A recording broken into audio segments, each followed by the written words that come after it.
Hey guys, it's Jordan and Jeff here. So today we're going to talk about the importance of a strong ops leader. So someone who's, I guess, directing your operations. So at our role historically, that had been Desmond over the last few years, someone in that sort of role. So, and I think a good analogy to maybe tee this up, it's football season, and Kentucky just whooped up on Tennessee recently. Yeah, It's the other way around. Not on the scoreboard, but otherwise, yeah. And so one of the things that's unique about football, it's maybe not so much so in other sports, is the team in many ways hinges on the quarterback. Right. So you can't be a good team without a solid quarterback. You could be a good team without a solid safety or a solid punter or whatever. Right. But you're really going to struggle without that leader of the team in particular. And so maybe let's just, and I think this is true in our companies too. If you don't have that strong operations leader, your entire field team, which is 90% of your employee base, is going to struggle. So why do you think that's true, and why is this role so critical? I mean, do you agree with that assessment? Yeah. I think the operations leader, whatever you call them, director, whatever it is important. They're really the quarterback of the organization, because if you get that one done right, if that one's somebody that's skilled in that position, it does really well. And there's three reasons, really. The first is you just said it.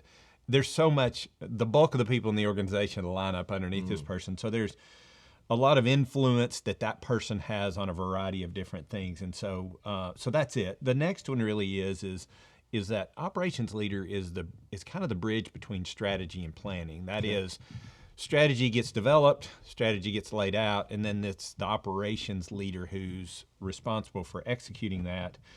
And then here's the other part, and this is what's most important, and I think the quarterback analogy. Whenever operations is done well, it makes it a little easier to recruit and retain people. When it's operations is done well, it helps you grow your company, it builds your brand. So everything kind of flows through this particular leader in your organization. Yeah. So it's kind of a ripple effect that you get this one right, and the ripples in the pond. Yeah, that's right. Could potentially go out a long way. So maybe let's talk about the kind of person that thrives in this role.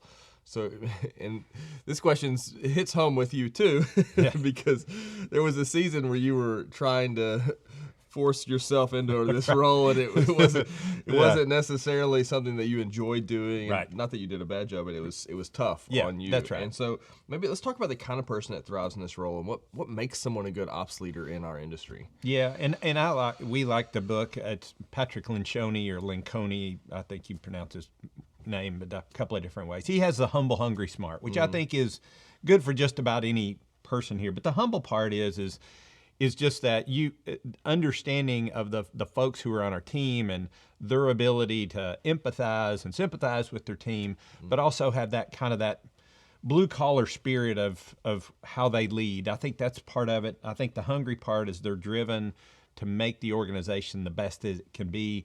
And then the smart part is part of that is having some intellect, but it's also it's the ability to interact and have personal relationships with people. I'm going to add a couple more in here that are kind of outside that book, and I'm going to say competitive. And we talk about this. It's we like competition, we like creating scores, that we like creating systems that will link outcomes to those kinds of things. And I think we want a person in this role who's competitive, but competitive in the right way. And what I mean by that is not a cutthroat. Right. What motivates them, and what really there's, kind of thinking two motivators. They're motivated for personal growth, but they're also motivated to see the team win. And I think that's, you have a quarterback who's all about themselves, not going to be great. But if they understand that they need to make the whole team run better. And then the last part is to be tech-minded or technology-minded. A person who comes in, they don't have to write programs, they don't have to do any of that stuff, but they need to look and understand how technology can make their job more efficient and make the operation run better. And so it's the humble, hungry, smart. Let's add in competitive and also at least technologically oriented. Okay. No, that's good. So knowing a little bit of the kind of person that we're looking for, let's maybe segue into where we find them or how to find them. And let's start with a question that gets brought up a lot: is do they need industry experience? Do they need to come from the industry in order to be successful? Yeah. Well, I think to answer that question, it doesn't hurt, but it's not critical. And so I think I guess I'd make this broad blanket. It's character trumps industry experience. And so someone who has an operational mindset outside of this industry would just be fine. So it may be somebody that's in healthcare or somebody that's in manufacturing. So just that they understand that. So secondly, we want to define success. So as a company, even as we're thinking about hiring this person, we want to be able to paint a picture of what success looks like in the organization. We want to assess leadership style. So leadership style is important. Certainly the leadership style of an operations leader, probably a little bit different than the operation than what you would have over in sales.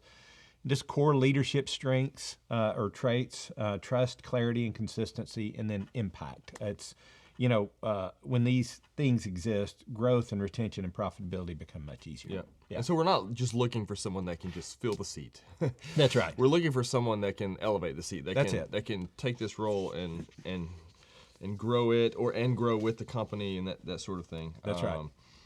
And so you're looking for someone more than just someone who knows just how to oversee some cleaning work. That's right. Like That's you right. need someone that can really lead or quarterback that particular Yeah. part of the company. So let's ask this question here: Where do we find this person practically? Yeah. Where are they at? Yeah. We went on a hunt for them. Yeah.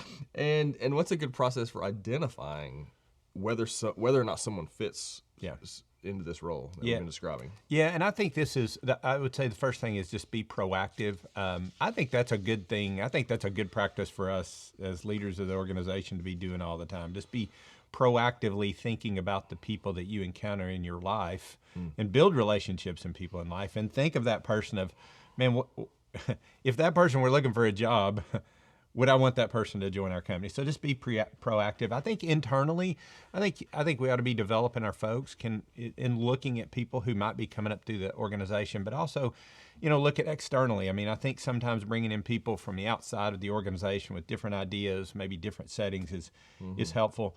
I think leveraging referrals. So whether that's personal relationships or other business leaders that in the area, or vendors. I mean, if you're looking for someone and you've got a vendor out there, you certainly don't want to steal people from other cleaning companies, but that might be a good source. Yep.